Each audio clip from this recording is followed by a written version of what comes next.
So first off,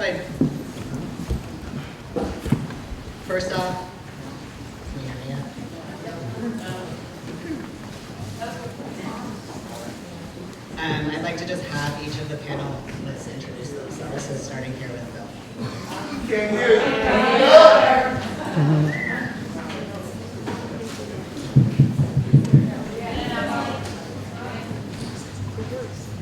Good evening, my name is Phil Hutchings.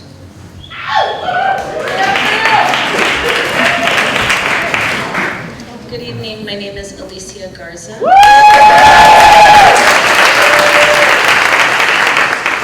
Good evening, everyone. My name is Robbie Clark. Hi, everyone. My name is Kamau, Walton.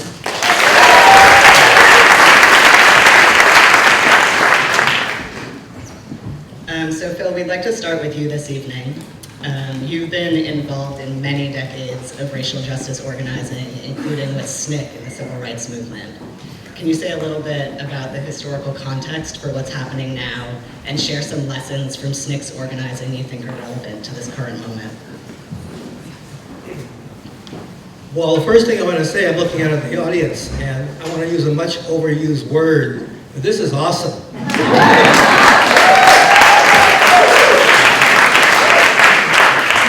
So there are many similarities and many differences between today and 1960, when SNCC first began. And a lot of the similarities are not as well known because they happened in the 50s, early 60s. There was no media or social media, particularly to get them out to people. And so we had to learn them in the process of doing activity, and sometimes in scholarly books that came out years later. But the kind of attacks in terms of what's happened to black men, black youth, black women, black community, the war in black America, one could have easily said there was a war on black people in Mississippi or Alabama or all over the South. But the terminology was not there, and so there is a different trajectory, even though there were a lot of similarities. I guess the point I want to say, though, is I kind of have, I think, three things I wanted to say, main things in this presentation.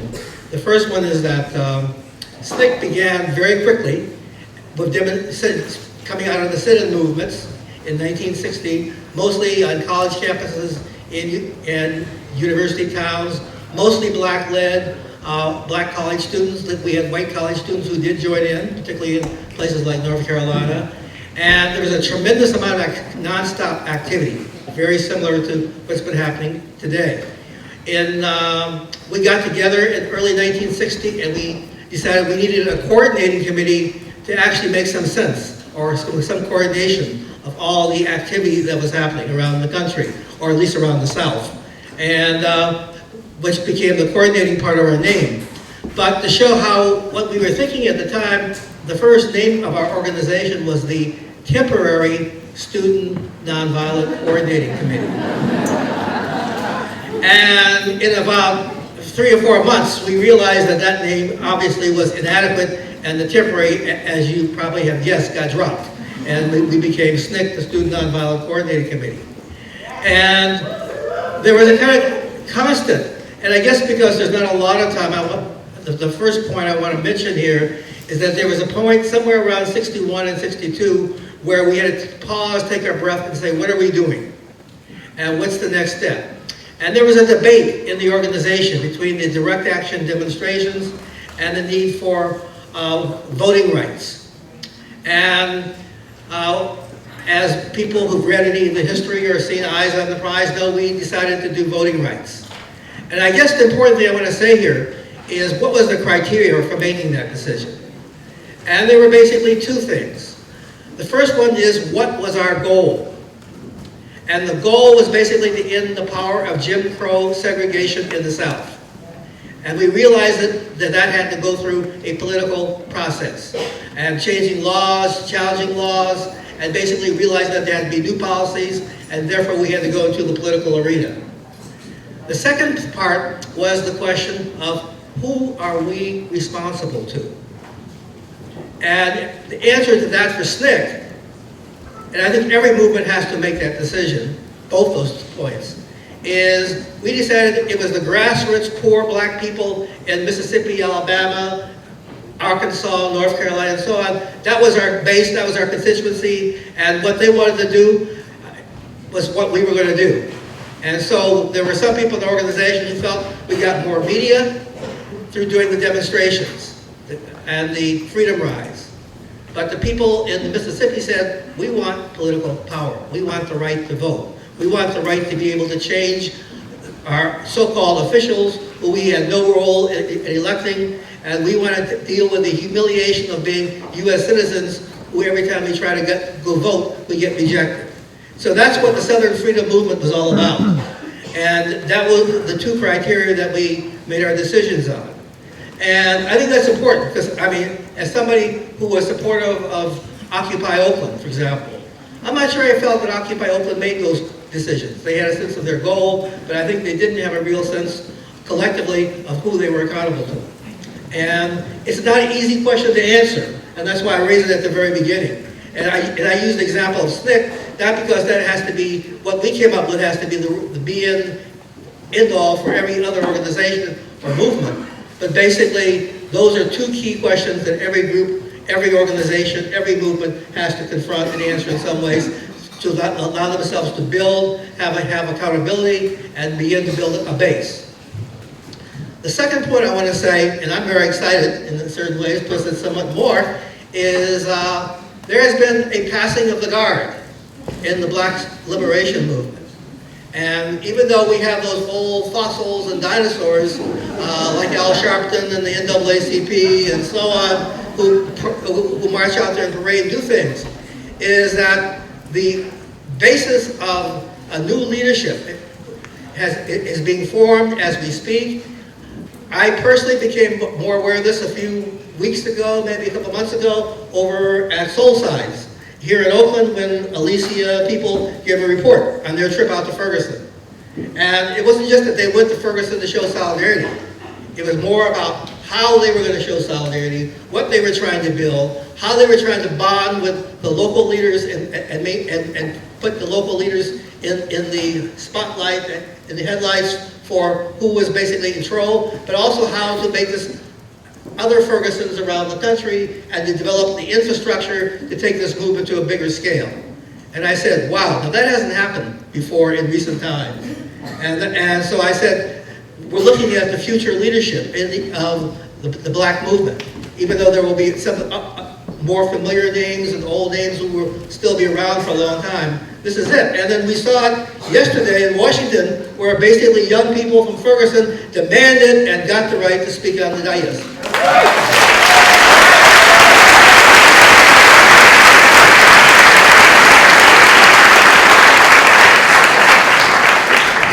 Because in some ways, they're the ones in the streets, they're the ones who are getting shot at, beaten up, arrested, and also they're the ones who are making the history. They're not just analyzing it, talking about it, and so on. They're out there doing it. And that's where real leadership comes from. The last point I want to say is really a challenge. And there are a lot of people who think really good things about veterans like me and SNCC people, Black Panthers, and so on. And we did some good work. We made some mistakes, but we did some relatively good work for our times. But the generation of today, many of whom are seated in the room right now, you're going to have to do better than we did. You're going to have to go beyond us. And I don't mean that as a put down to our generation, but the challenges are much greater today than they were back in the 1960s. We are rapidly entering a police state. Fascism is possibly on the agenda. The war of Black America has been underreported, and what was great about this period of demonstrations is people get to see what is actually happening and make connections in a way they hadn't been able to do that before. And so we're entering a period where the movements is going to be tighter. Our enemies, they have technology, they have police paraphernalia. There's an international dimension to it. I mean, the neoliberal policies that are impacting all over the world have a lot to do with what's happening in the United States, which in a way that was not true at all back in the 60s. And so your work is cut out for you. And I honor you, this new generation that's current on the scene because you're going to have challenges that we never had. And you're going to have to surmount them and hopefully win.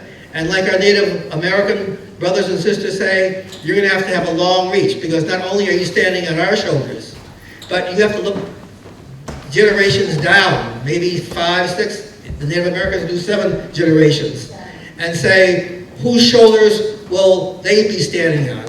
And those shoulders will be yours. So there's more to say later, but those are the first things I wanted to say.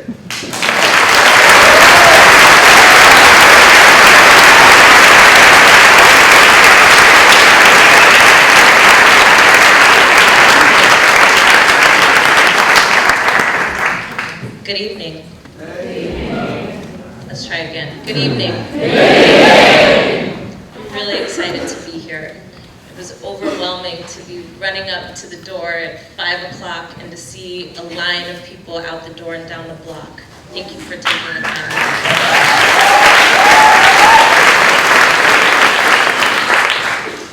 So my name is Alicia Garza, and alongside Patrice Cullors and Opal Tometi, I'm one of the co-founders of Black Lives Matter.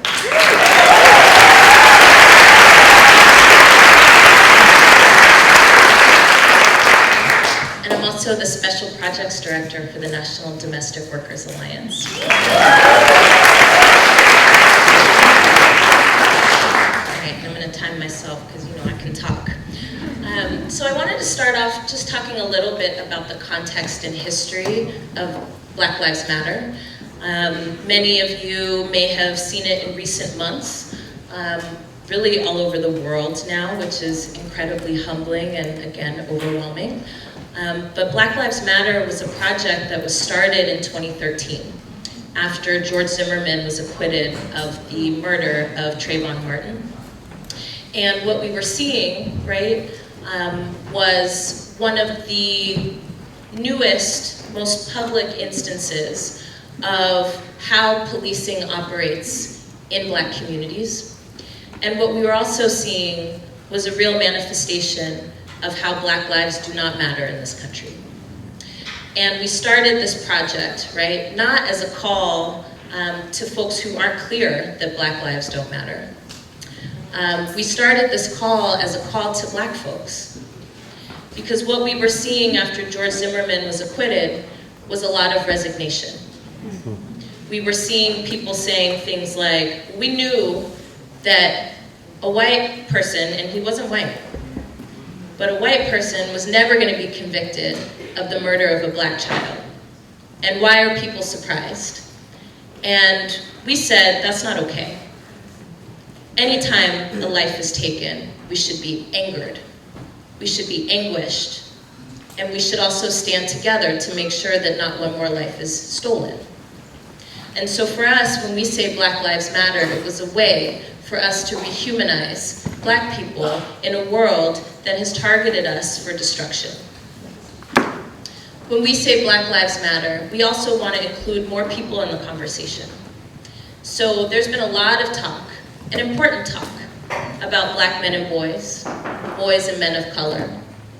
But we know, right, that Black men and boys of color are not the only people who are targeted by state violence.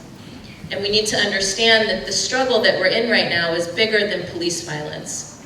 It's bigger than police brutality. It's about state violence. And so I want to talk about that a little bit. So first of all, we see Black Lives Matter as a tactic to rebuild the Black liberation movement.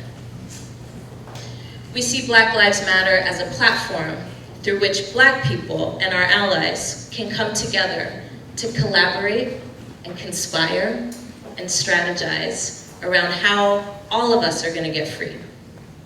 But in order to do that, we need to understand the root of the problem. And the root of the problem, right, is anti-Black racism. We understand when we say Black Lives Matter, we're not just talking about Black men and boys, we're talking about Black women and girls. We're talking about Black queer folks, Black gender queer folks, Black trans folks, Black disabled folks, Black incarcerated people, Black formerly incarcerated people, Black poor people.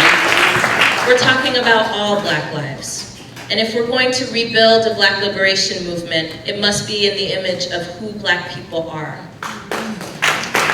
We are complex, we are diverse, we are brilliant, we are innovative, we are resilient, and it's time for us to lead.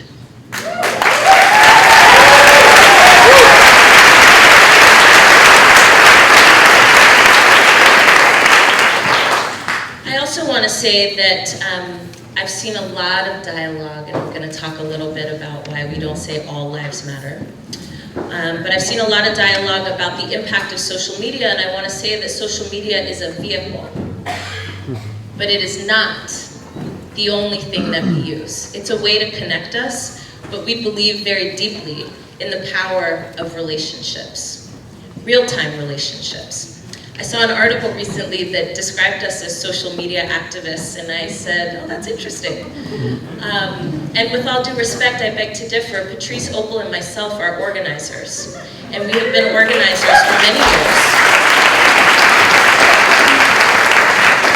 And for us, organizing is all about relationships. And it's about building relationships that can help us advance a shared vision for power and for liberation. And so the work that we do is not just online, it is offline in real time. Patrice is doing incredible work in Los Angeles with an organization called Dignity and Power Now that just won the first ever civilian review board for the Sheriff's Department in Los Angeles.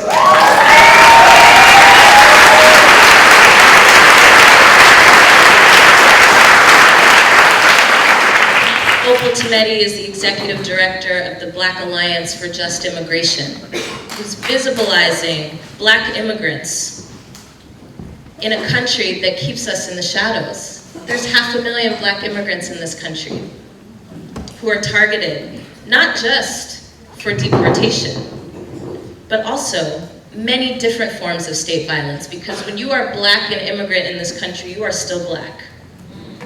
Right? And that's powerful work. And then for myself, my role is to organize Black domestic workers from across the diaspora. And I've spent many years here in the Bay Area organizing Black families against gentrification and displacement, against environmental racism, and for a world, right, where Black lives matter. So when we talk about state violence, right, oftentimes in the media what we're hearing is all of this data and information about police killings, and that's really important.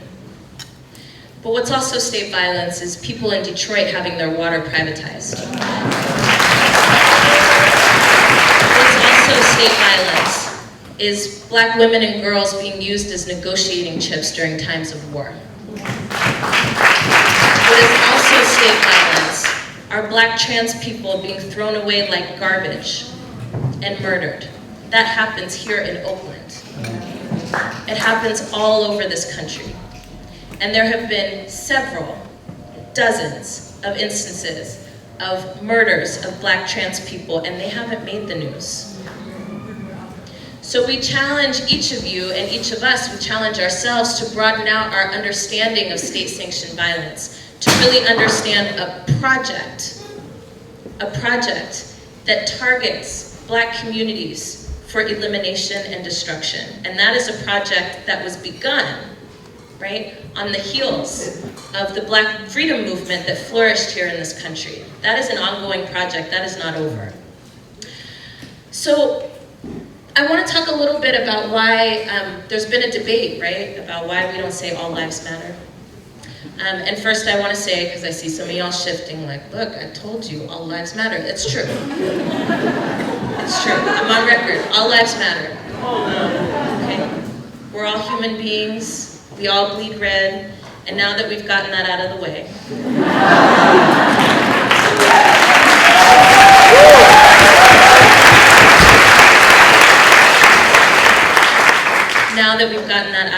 that's the world that we're building towards, but Lord knows we're not there. And so the easiest way for me to say it is that if we really believe that all lives matter, then that means you will fight like hell right now for Black lives.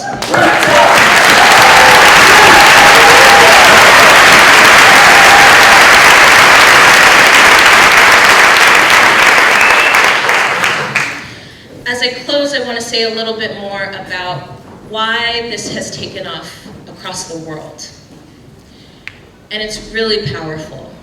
I've been getting photos from Syria, from Alaska, from Hawaii, from Palestine, from South Africa, from Mexico, Brazil, New Delhi, all over the country, all over the world. Black Lives Matter is resonating because Black lives have been forgotten. All right. Black lives have been pushed to the side. Black lives have been conveniently absorbed into this question of social justice without paying attention to the particular conditions that Black communities face. And when we do that, and it's well-intentioned often, but when we do that, what we do is we erase Black people from our visions of liberation. It's okay that we don't all have the same experiences. It doesn't devalue yours, and it doesn't devalue mine. But when we don't acknowledge that really there are differences between us, we don't do ourselves any favors. Each of us in this room are very different people with very different histories and very different experiences. And what we've got to do is really understand, why is that? What's behind that? And how do we take the complexity of who we are as a people, as a community, and really build a strategy from our complexity, not from our sameness.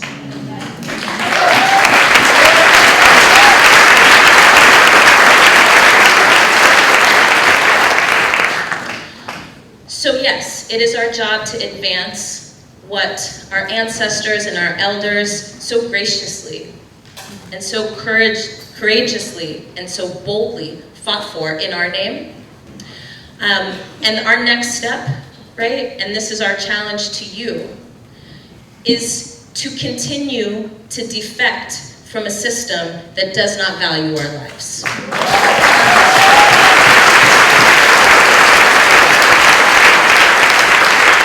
So yes, indeed, we are looking to recruit you for a movement because that is what time it is.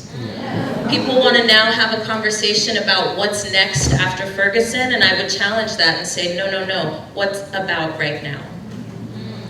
People are risking their lives all over this country. There are Black Lives Matter chapters that are self-organized all over the country and are fighting back.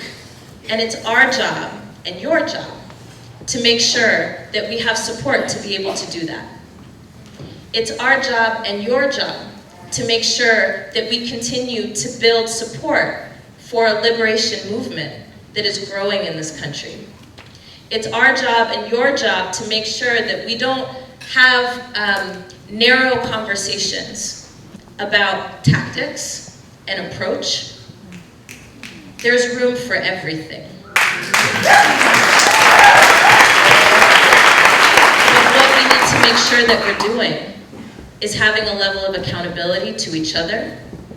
We need to make sure that we are being strategic, right? And we need to make sure, honestly, that we're following the leadership of Black communities who are putting their lives on the line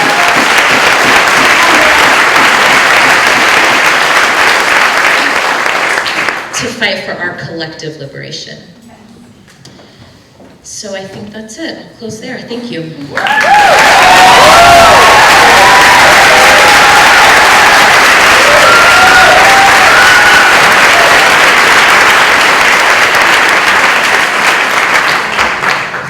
All right, well, I have nothing left to add. I mean, that was just incredible.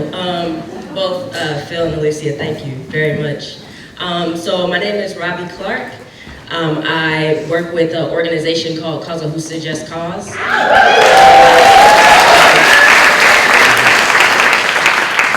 And telling by the applause, you all know what we do, but we do a lot of work fighting gentrification and displacement.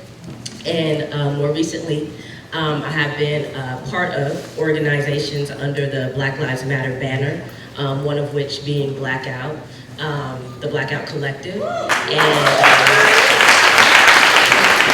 And and we were involved in the shutdown of the West Oakland BART station.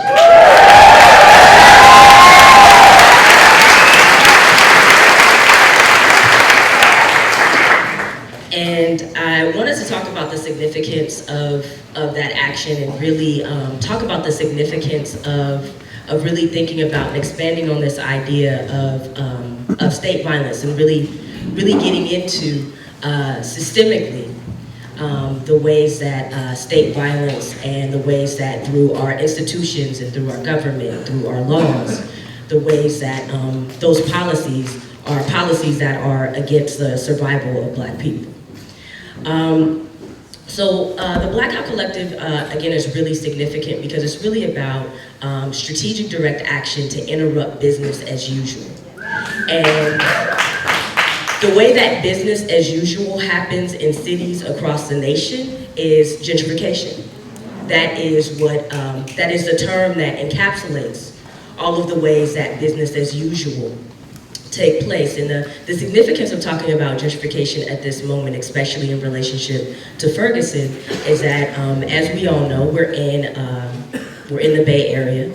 The Bay Area, San Francisco, and Oakland specifically, are some of the highest ranked cities in the nation in terms of gentrification. And St. Louis is 16th in the nation. So during the years of 1990 through 2010, you saw in 1990 that in Ferguson specifically, you had about 25% Black population, and the white population there was 74% white. And in 2010, that flipped. So you're seeing 20 years later, a significant flip and a change in the population in Ferguson. At that same time, the Black population in St. Louis significantly decreased, and you saw a doubling of the white population in St. Louis. So you see this movement of people. Similar to here in Oakland and in San Francisco, where you see incredibly significant drops in the Black population here.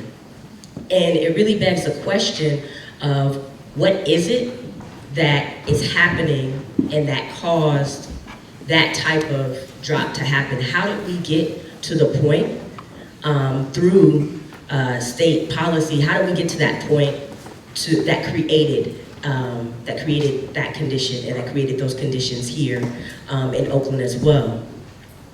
And so one thing that is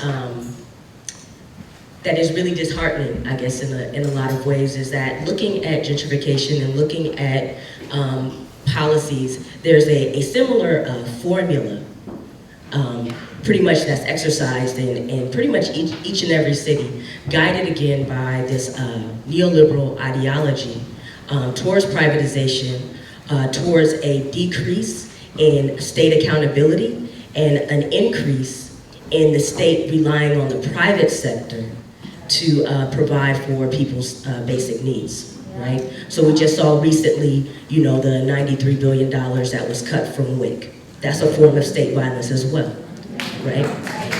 Because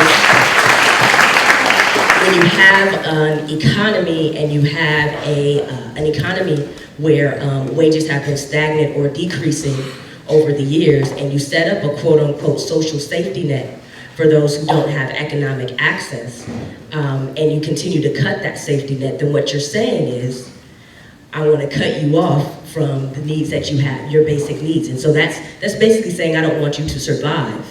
If the way that you would survive is through living in public housing, then we don't want you to survive, because as a federal government, we're not going to put money into public housing. They stopped doing that in 1979, right? And so if we don't start to look at, right, systemically, and that's the opportunity of this moment, we really have to look at systemically, where are the places where racism is embedded, and how is that being exercised against people, and how do we push back against those policies? Like, we have an opportunity to do that right now, right? And that's one of the opportunities of the moment, is for us to really get comfortable with the fact that racism exists, make other people comfortable with that shit. I'm sorry, make other people comfortable with it. Because the fact is that you cannot grow up in American society and not be shaped by racism, because racism is at the very core and being of this country.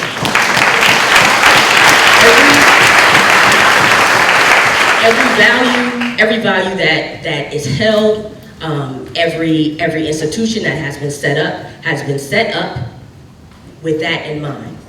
Capitalism is inherently racist.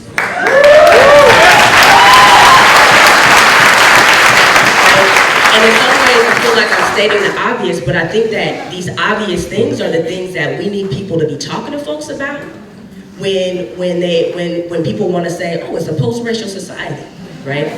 People want to be like, oh, Obama's the president. That doesn't matter. That actually doesn't matter, right? Class ascendancy and those things does not get rid of the fact that racism exists and is an intrinsic part of this society. And so those are the conversations that we really want folks to be having. And as you're having those conversations about racism and thinking about that, really thinking about internally, how have you internalized that in yourself as well, right? And getting comfortable with that. It's an uneasy place to be in. I have internalized oppressions. It's an uneasy place to be in, to work through those internalized oppressions. But what we have to do at this moment to move forward is we have to get comfortable with what's uncomfortable, right? One of the biggest things about the BART shutdown that I take away from it, and somebody wrote this really fabulous letter about being inconvenienced, and it really, it's really made me think about the fact that justice is not going to be convenient for any of us. And racism has not been convenient for Black folks, especially in this country, right? Right? Racism has been inconvenienced to me my whole life. So yes, justice is going to be inconvenient. And that's a part of what our work is, and a part of what we're doing at this moment through the actions that we're taking is we're inconveniencing folks that aren't used to being inconvenienced. Because it's time for us to all get uncomfortable, right? Because change is hard, but change is coming now, right? And we have to push for that change, and we have to be comfortable in that change in order for us to best situate ourselves to build the type of movement that's going to be led by Black folks for Black liberation. But really, once Black people are liberated, that really is a liberation of all people. Right?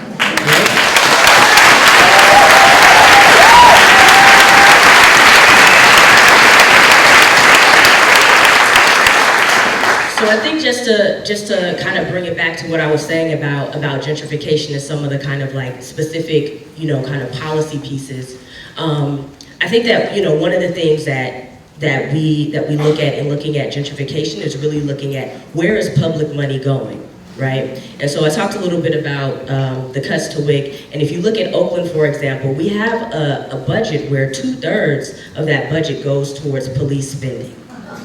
We have an Alameda County sheriff who, after people were like, you can't buy drones with public money, went into his own discretionary account and bought 2 drones. What do you need drones for as the Alameda County sheriff, right? Really? Like what? Why? What?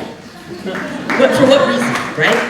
And so when we see politicians and we see the people who are in office who are supposed to represent us make these types of decisions and let these things ride, we have to stand up and let them know that that's not okay.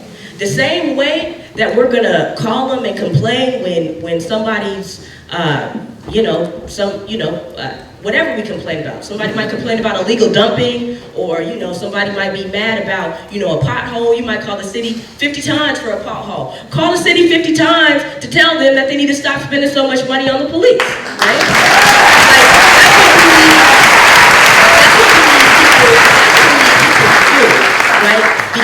Because we have to hold each other accountable, and we really need to hold the people who are in power as policy and decision makers accountable, because we can have transformative policy, right? But we need decision makers who are going to do that, and we have to transform their minds in order to make them do that. And this is the time right now for us to do that.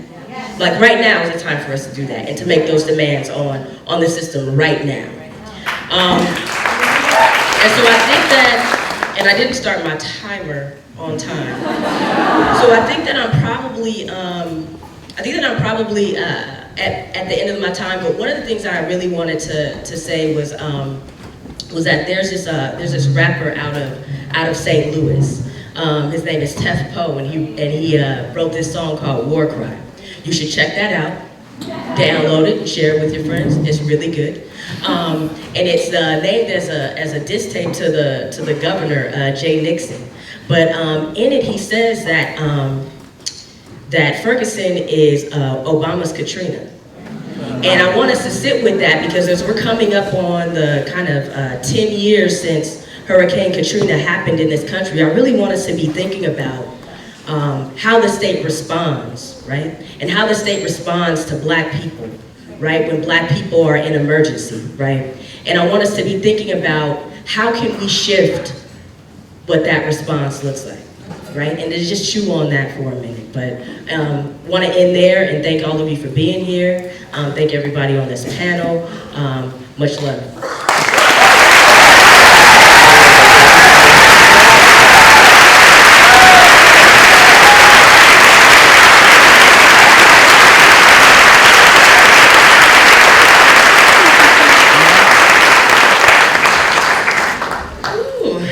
I get to go last.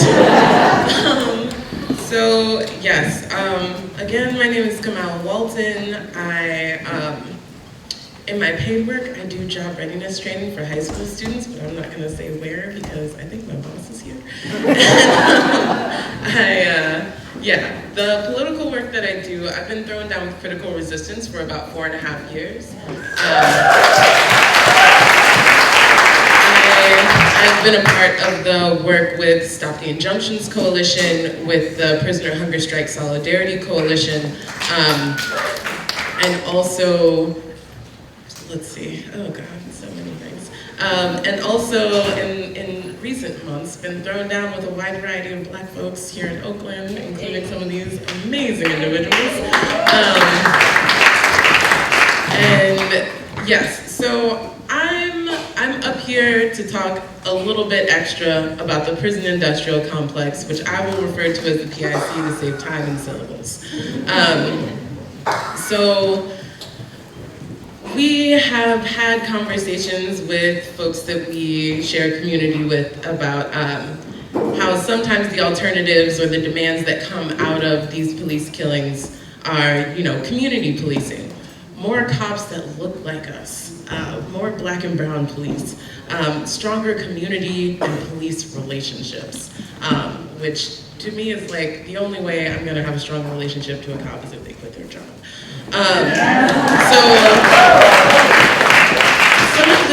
Some of the issues to these approaches are that the prison industrial complex, which includes policing and surveillance and imprisonment and all of the different avenues that takes in all of the different names, is not a system that is broken.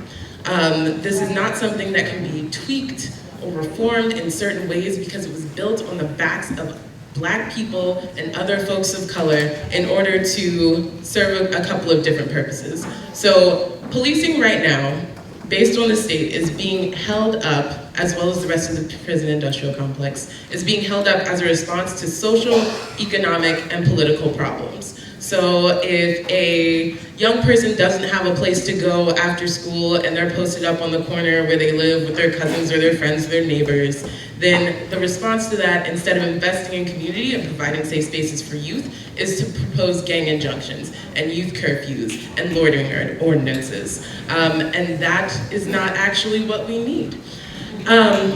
This is because the state is not really meant to serve and protect the people. It is meant to serve and protect those in power who have held power for centuries and centuries.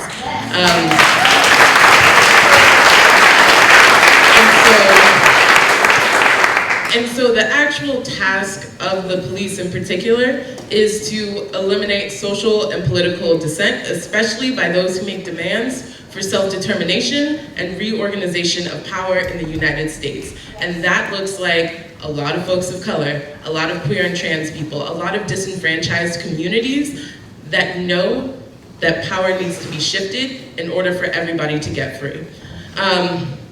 And so I think this is a really great opportunity to start expanding our conversations when we're talking about the fact that Black Lives Matter. How many ways does the state devalue Black life?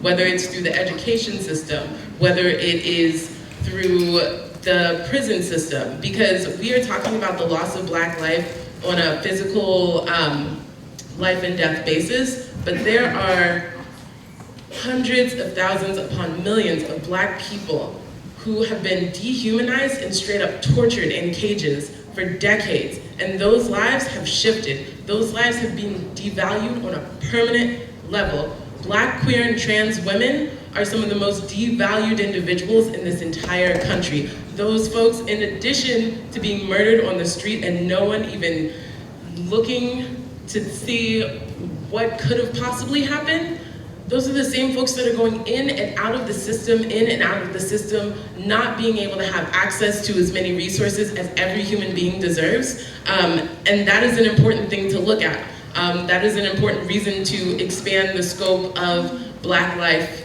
and include women and queer and trans people and folks with disabilities and everyone that is impacted even more so by the prison industrial complex based on the fact that they are living within a Black body.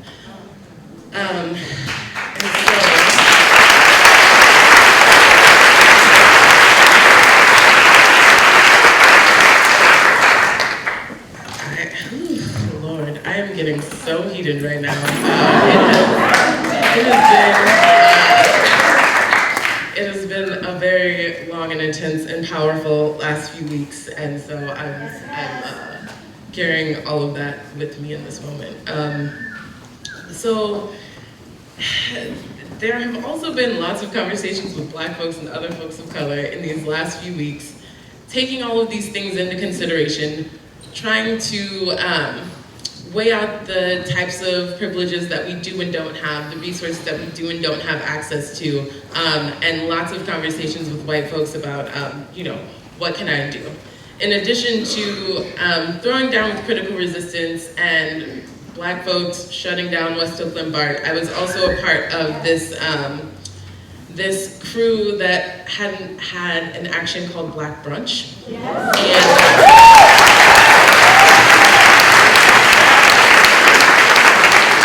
And as the security person taking up the back, making sure that none of our folks were left behind, I was usually the last person that white folks in Rockridge saw, and they were saying thank you and like, what can I do? It's like, where can I donate?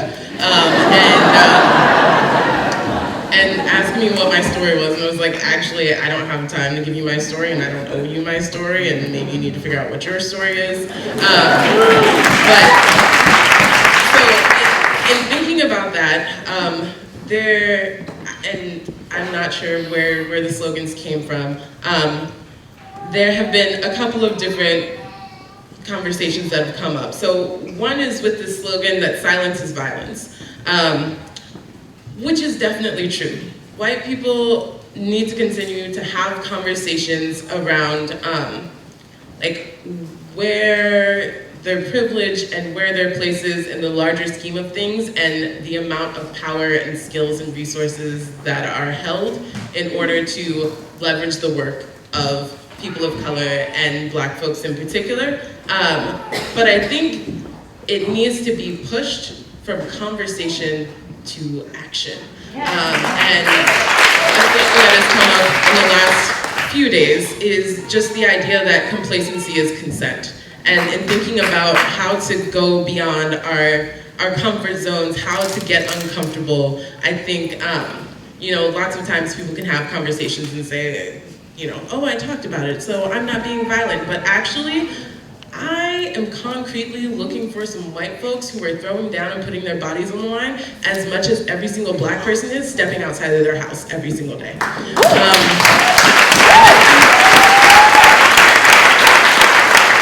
And I think that looks like a lot of different things.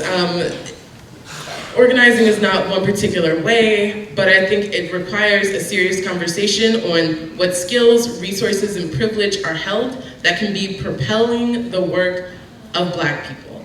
I think that means that sometimes silence is necessary because you need to listen to the leadership of those in the communities where you are.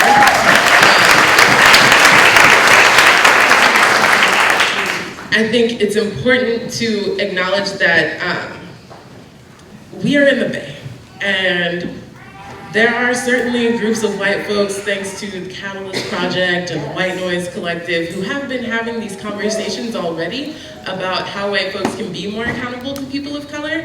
And so thinking about how to push it more to action is really important. And I don't have that answer for you in this moment. But I think that means that we all need to be thinking more creatively about, number one, who we should be going to. So that doesn't just mean going to your one Black friend and asking them what you should do. That means assessing, like educating yourselves on what work has already been happening in the city of Oakland to support Black communities for a long, long time. Because in addition to the Blackout Collective, which is throwing down and supporting Black people in escalating and doing direct action where we live, which is really important because a lot of times communities of color and organizations that serve communities of color do not have the resources to do that. That is also a very new group. The Black Organizing Project has been here for a minute. Black Alliance for Just Immigration has been here for a minute. Causa Justa Just Cause has been here for a minute. And there are a lot more organizations that require people to self-educate. Because also in this moment, it is very crucial that Black people are throwing down with our folks to train up to get the skills that we need to support one another in this really rough time. And so it's really important that white people challenge themselves and educate themselves, and this is a great example of that. And I have more to say, but I'm also feeling really ranty, and so I'm going to wrap up there and then come back with more composed thoughts.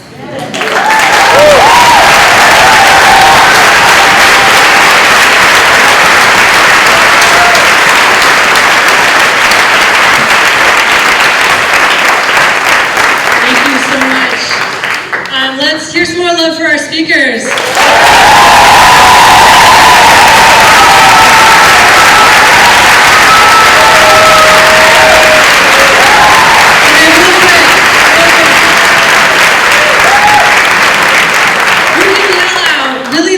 One thing you heard that moved you, that's going to change what you're doing from now on. Who heard one thing and can yell it really loud? Justice is not convenience. Justice is not convenience. Someone else. Get uncomfortable. Get uncomfortable. Someone else. I heard diversity of tactics. Silence is violence. Defund the police. Defund the police. All right. Anything else? All right. I heard a lot of really powerful things happening all at once. That is really exciting. And I want to take this momentum both out into the streets of Oakland and the Bay Area to do the work that we're being called to do in this moment, and also to give some love to Ferguson, right? So there's about 600 people in this room tonight. We had to turn literally hundreds of people away who wanted to be part of this, and there are hundreds of people around the country right now watching this on live stream. And we want to make a difference, not only just in our community in the way that we've been called to, but also give some love monetarily to the work that's happening in Ferguson, to the people who are putting their lives on the line to stand up and to continue to fight in this way. That's really being a beacon for all of us right now. So if everyone in this room was able to give $5 to $15, we would raise over $6,000 to send to the Ferguson Legal Fund, which is a broad-based fund that's supporting all kinds of activists in Ferguson who are standing up for justice right now. So I want you to dig deep. If you can give 3, that's fine. If you can give 30, that's fine. If you can give more,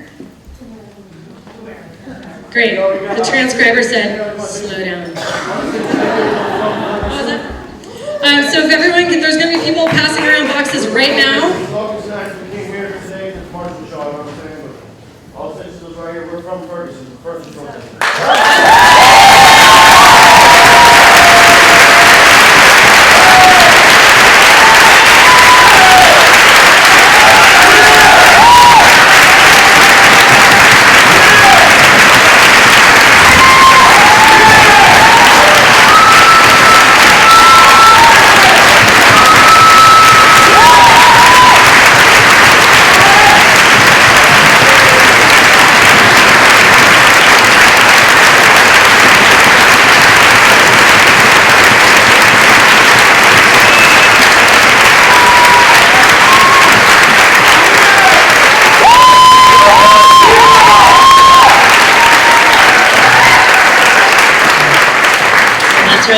and send it down there, huh?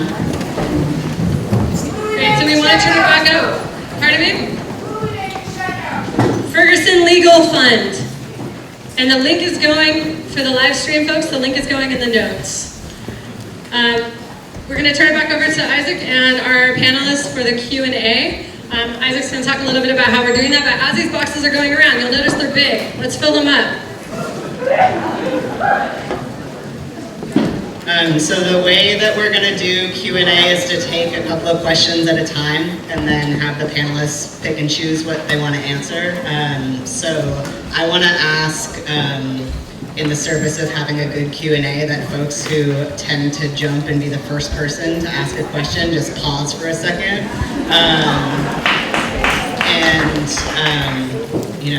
Allow space for other voices in the room too. So if you are able to do it physically and without climbing over a bunch of people, I'm going to ask that you come up to this front microphone, and if you're not, just try really hard to project. It's a big room. So can I see hands for questions? Over here in the blue hat.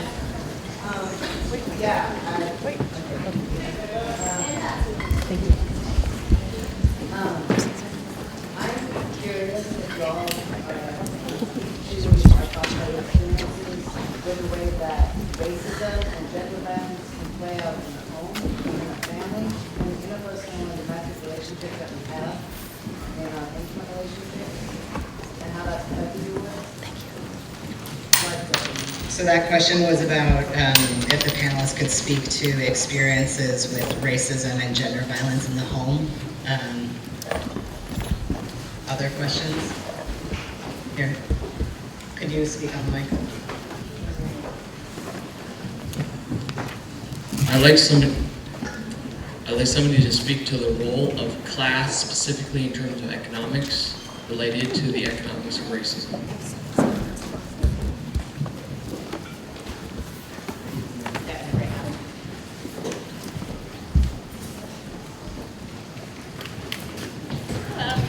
So I'm 15 and I go to Oakland Tech.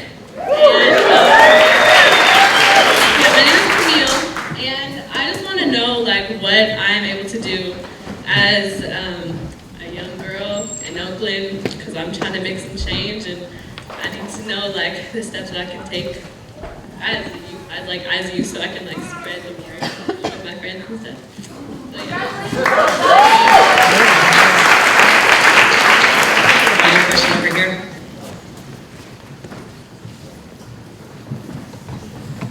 This is just a similar question, but a different phrasing of what Troy said, which is, how do we turn Black Lives Matter, which is a race issue, into the larger race issue, which is, basically an anti-capitalist movement. So just to kind of talk about how to get that to the next stage.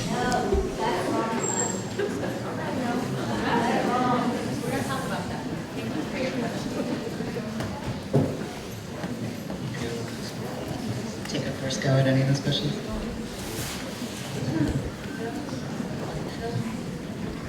All right.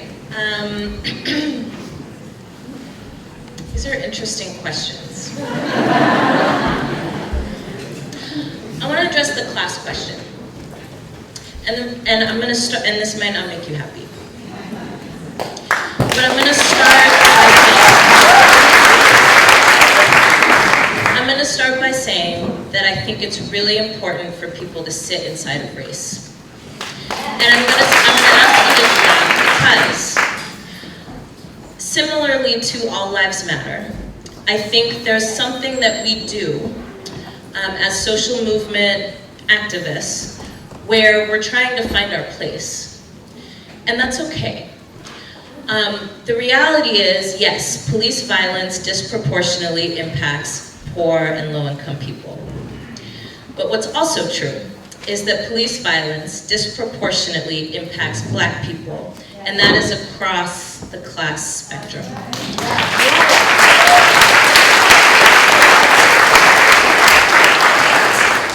Racism, white supremacy, capitalism, imperialism, heteronormativity, patriarchy, they're all intimately connected. You can't have one without the other, which is why we can't talk about class without talking about race.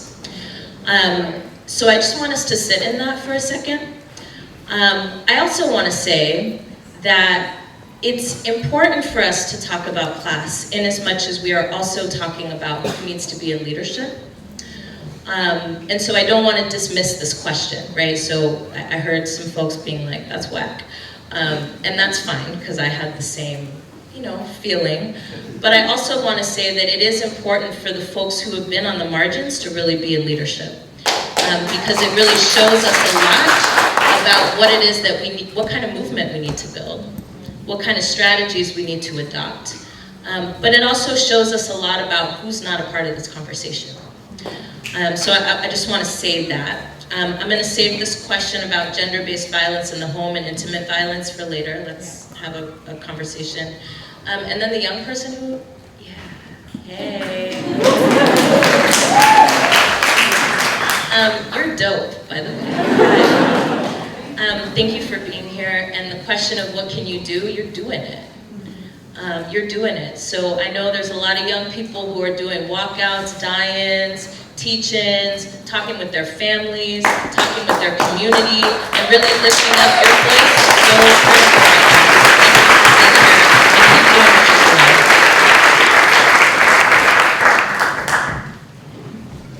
Yeah, the only thing that I would kind of briefly, state in addition to that is just again wanting to lift up the role of like youth at this moment, like has just been like so critical. Like the folks that are like leading a lot of what's happening in Ferguson are young, black, queer, female-bodied people. Like it's really.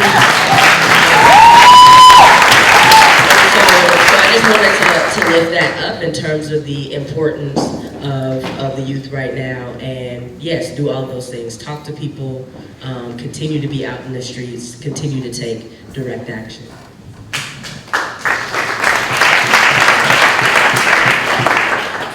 I also wanted to say for the young person who is hella dope, that a really important thing that can be done that can be spread pretty easily is making sure that you and your peers and your classmates overall know your rights. I think, when I was doing work around the gang injunctions, we did work with a lot of young folks in Fruitvale, and there was a big issue around people not being sure what the parameters of the injunction were, what their rights were when they were getting stopped by police. And it is a thing that puts young folks at risk. There is something called gang enhancements, which impact lots and lots of young folks of color here in Oakland, which is where young people can get stopped on the street by a cop for whatever reasons, and they can be labeled as a gang member based on sharing the same last names, based on their appearance, based on really insignificant, tiny details. And once they are labeled as a gang member and put into a gang database, if they ever do come into the position where they might be put under arrest for something or found guilty of something, the sentencing for that can be enhanced based on the fact that they've been labeled as a gang member. And so one of the really important things that young folks need to know, whether it's in regards to a gang injunction or being stopped by a police officer when you're walking down the street, or interacting with police officers if you are in the middle of a protest, it's really important that you know your rights, because I think that even though that doesn't necessarily determine how the cop is going to interact with you, it's important that you know your rights so that you have, you're stepping into things with a straighter backbone, so that you're stepping into things from a place of empowerment and not necessarily confusion. And so after this, if you want to talk, there is a Know Your Rights training happening soon, and I would love to connect you.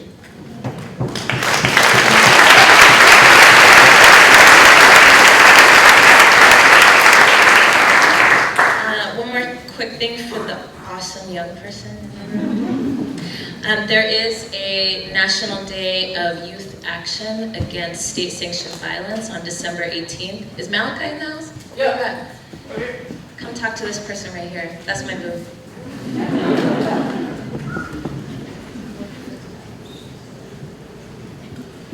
Okay, we're gonna take a couple more questions right here in the front. Can you hear something from the people from Ferguson? Yes. I got something to say.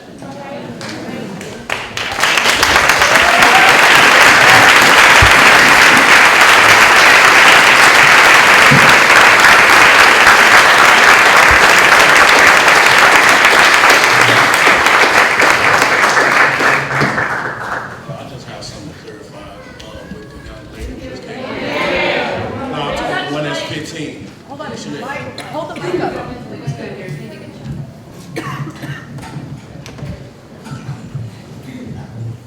All right, I see. All right, I love your question, what you said, but it's kind of backwards. You asked, what can the youth do? You asked, what can the youth do? But actually, it's the youth can do whatever. We should be asking y'all what y'all want to help with. I want to let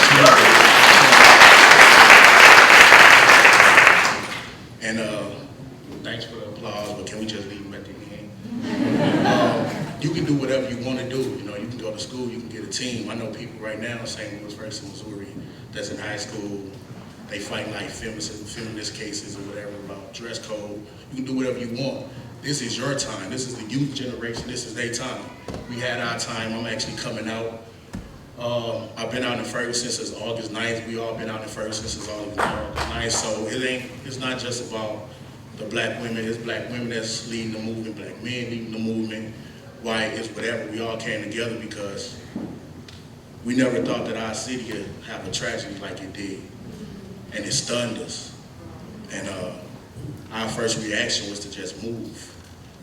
So now since we've been in almost 4 months, we getting organized, like you said, organization. So if you're not in the organization, it's not bad to join the organization. I see a lot of people here asking, what can we do to help? You can first start with going to the streets.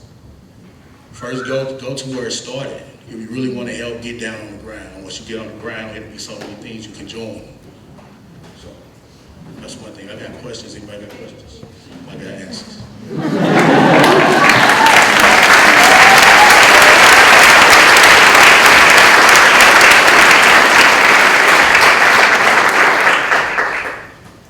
I just have a question, and what has been, from what I know in Ferguson, and now it's starting to come into play in Oakland, that there's this kind of like media narrative and state narrative that's going around claiming that militants in the street, people that go beyond like nonviolence, are either white or provocateurs or things like that. And so I wanted to just discuss how we can combat this narrative, because I think it's a false narrative.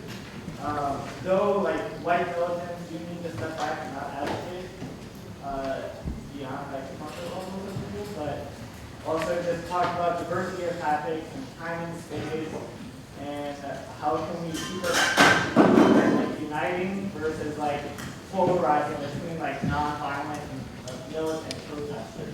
I feel as if the only way to keep the movement united is what we've been doing in Ferguson, Missouri. I feel like the only way we can keep this movement united, like how we've been doing in Ferguson, Missouri, is we've been telling everybody to just turn off the devil box. You can't pay and feed into mainstream media. We have live streamers from Ferguson. They always out. They give you on the ground. You know what I mean? Like, I spent the whole month, 24 hours on the parking lot. Me and like 6 other people. We never went home. Only time we went home, took a shower. We even did that in order because we wanted to make sure our presence was known 24/7. The whole time, we was on Andy Warren parking lot. Shout out to Andy. You owe me when I get back. We was on Andy Warren parking lot. CNN, MSNBC, Fox trucks, they was all on the side of us. And the whole time, they were just showing coverage of rioting and looting. We was peaceful that not one time our camera ever showed us right next to them. They let the world believe as if we was looting for weeks. But it was only like a day, and it wasn't even the whole day. They were just showing y'all different clips of the same day. So once I seen that, it opened my eyes to like, how many times have I been lied to every time I turned on CNN?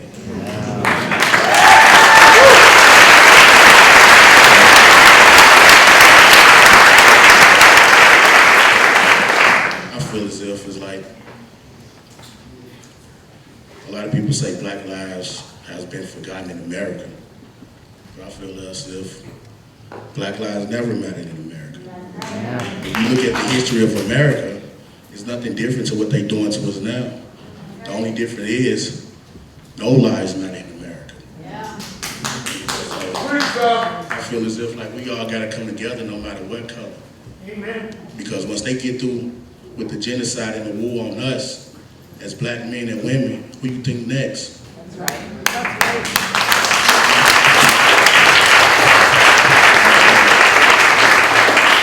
right. So with that, we're going to close our panel. So can we give one more big round of applause for our panel?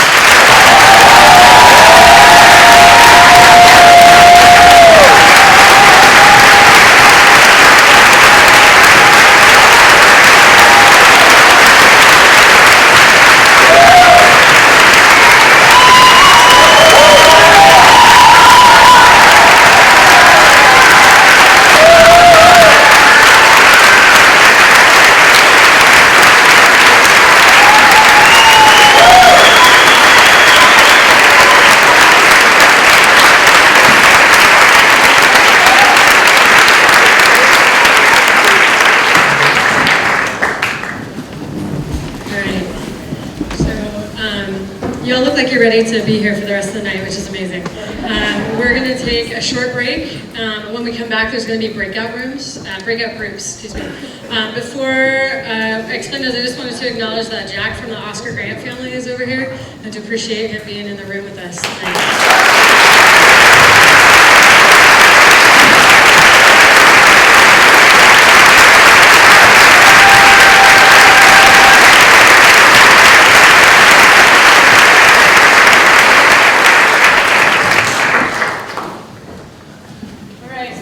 Like I said, we're going to take a 15-minute break, and then we're going to come back and be in breakout groups for the rest of the time. So I'm going to announce what the breakout groups are and where they'll be. Go have a break, come back for the breakout groups. So the one group is going to be called, so let me say one more thing about breakout groups. Breakout groups are going to be a time to digest the panel, to talk with each other, to strategize, to conspire, to get active, right? There's going to be 3 topics in 5 groups. So 2 of the topics will happen twice. 2 of the topics will happen twice. So the first group is called Engaging White People in this Movement Moment. One of those groups is going to be, that balcony is smaller than I thought it was. Okay, so one of those groups is going to be out in the lobby, and the other one's going to be at the back of this room.